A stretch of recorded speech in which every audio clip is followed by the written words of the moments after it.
je te parle de Hanouka, tu penseras probablement à la révolte des Maccabées, à ces juifs dévoués à la Torah et au mitzvot qui renversèrent l'envahisseur grec et le chassèrent de la terre d'Israël. Tu pourrais également penser à ce fameux miracle de la fiole d'huile, qui au lieu de brûler un jour, demeura allumé 8 jours. 8 jours qui ont permis la reprise du service dans le temple de Jérusalem souillé par les Grecs. Mais tout cela, bien que fondamental, n'est que la conséquence, l'épilogue de l'histoire. Je te propose maintenant de découvrir avec moi la racine du problème. Quels sont les schémas, les mécanismes qui ont engendré ce conflit ?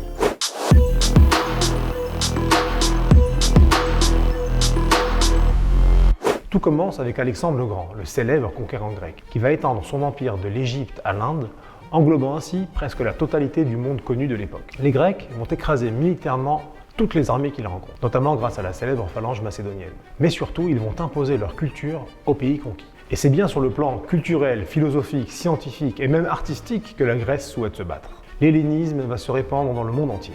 Nous constatons qu'Alexandre le Grand fait construire des villes, des Alexandries un peu partout dans son empire, mais qui servent surtout d'ambassade de la culture grecque. Bien plus qu'une simple culture, c'est un mode de vie à la grecque qui est diffusé. La terre d'Israël, faisant partie du territoire conquis par les Grecs, n'échappe pas à cette volonté d'hellénisation. Mais le Talmud nous raconte une rencontre exceptionnelle entre Alexandre le Grand et le grand prêtre Shimon HaTzadik.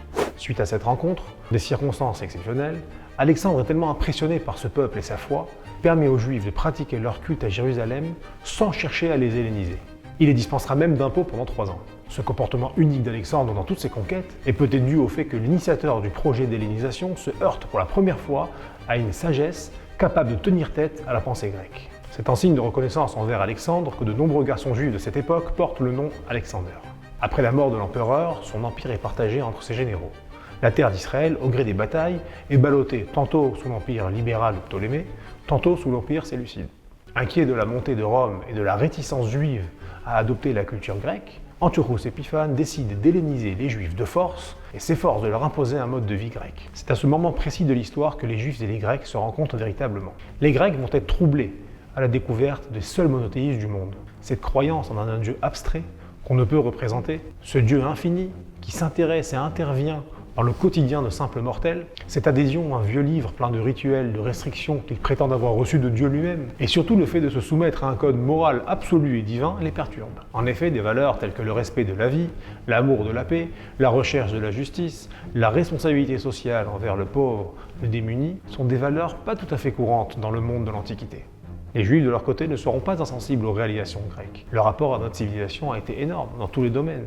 La politique, l'art, la pensée, la démocratie, le sport et même la guerre. Fascinés par la haute éducation, la recherche intellectuelle des Grecs, par cette culture qui a réussi à mettre en exergue et à valoriser tous les talents humains tels que l'architecture, la littérature, la sculpture, la poésie ou la musique, les Juifs découvrent enfin une civilisation qui a des ambitions d'érudition, de grandeur, d'esthétique.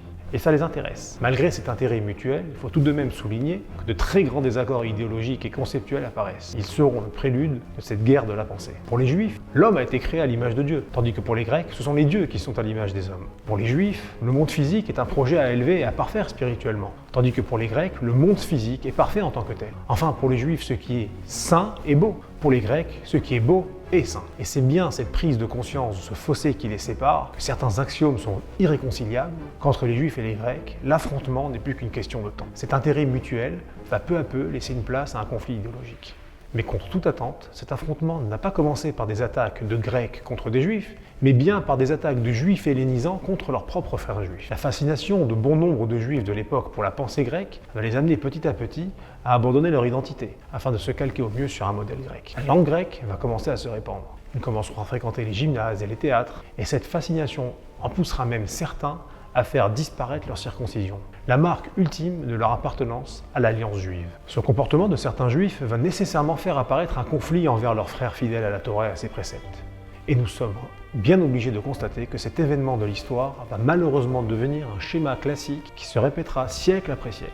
Cet attrait pour une culture étrangère au détriment de son propre patrimoine sera ce que les sages d'Israël appelleront l'exil grec. Le seul exil qui ne dépendra pas de la présence ou non du peuple juif sur la terre d'Israël, mais une adhésion ou non à une culture qui lui est étrangère. Lorsque notre peuple est confronté à une nouvelle culture éclairante, à une nouvelle idéologie qui a vocation à changer le monde, des groupes de juifs minoritaires mais bruyants, souvent issus des classes supérieures, riches, sophistiqués et proches du pouvoir, s'y précipitent les premiers et reprochent aux autres juifs traditionnels d'être obscurantistes, rétrogrades, et leur demandent ainsi de faire preuve de plus d'ouverture d'esprit, de modernité, Bref, d'évoluer. À l'époque des Grecs, c'est Tsadok et Baitos qui ont trouvé des alliés chez les Juifs hellénisants.